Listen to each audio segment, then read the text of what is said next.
Concept में जो total ground plaza में हो रही है, आइए जानते हैं इसके बारे में। Preschool division at Lighthouse Learning Private Limited. And we are here to talk about the launch of the 8th version of the EuroKids curriculum, which is called Heureka, the Visible Thinking Curriculum. This is going to be a revolutionary curriculum which will introduce a lot of very cutting edge techniques in terms of teaching preschool children and will be a very joyous and lovely curriculum for children between the ages of 2 to 6. Hi, I'm Dr. Anita Madan. I head the curriculum department for EuroKids. While we are launching the Heureka curriculum, it focuses on visible thinking routine. We are going to be teaching thinking routines to the children so that they can use these tools not only in the classroom but for the life outside for success in life.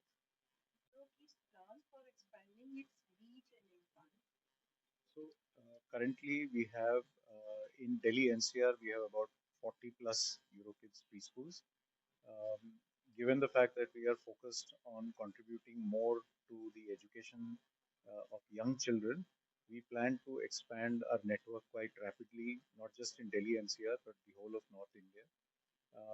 So we plan to more than double the network of our preschools.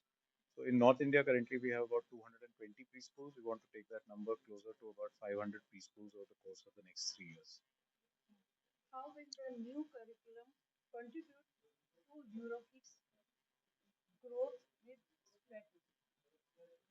So the new thinking curriculum is going to, work on making skillful thinkers, and that's exactly what we want. We want our children to be independent individuals who can reflect, who can adapt to the changing time. So the new curriculum will help them to think, become adaptable and reflective individuals. Thinking curriculum, let's try and understand what is visible thinking. So visible thinking is again a research-based approach which was started in 1967 at the Harvard University. So Dr. Ron Richard, who's a researcher, did research on how children study in the classroom and which tools really help them. So visible thinking also makes the children's thinking be visible. So there's a scope for giving them expression of their thinking. And the tool that we give them is called a thinking routine. So let's understand what thinking routines are. They are the tool series of steps, set of questions that are asked in the classroom for the children to engage with the topic.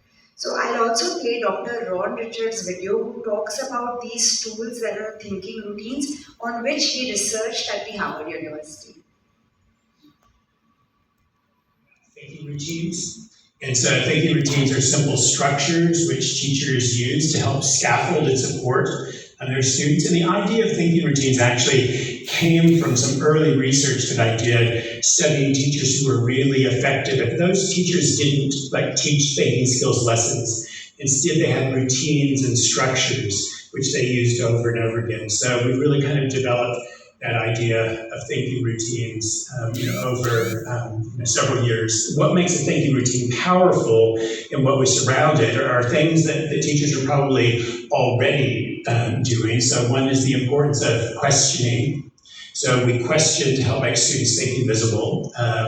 Adds a lot of what we call facilitative questions, which are questions that kind of follow up on a student's response. So we might say, well, what makes you say that? As a way of getting, the understanding behind an answer that students have given them.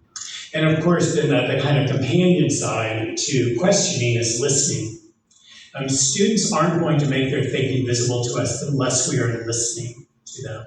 And so by being good listeners, by taking an interest and being curious about our students, we actually then can get a window into their thinking. We want to think about them as tools that we use. So the first step in using a thinking routine is to identify, okay, I've got this piece of content, and what is the thinking that I need students to be doing with that content? One of our kind of core principles that we keep coming down to is learning is a consequence of thinking.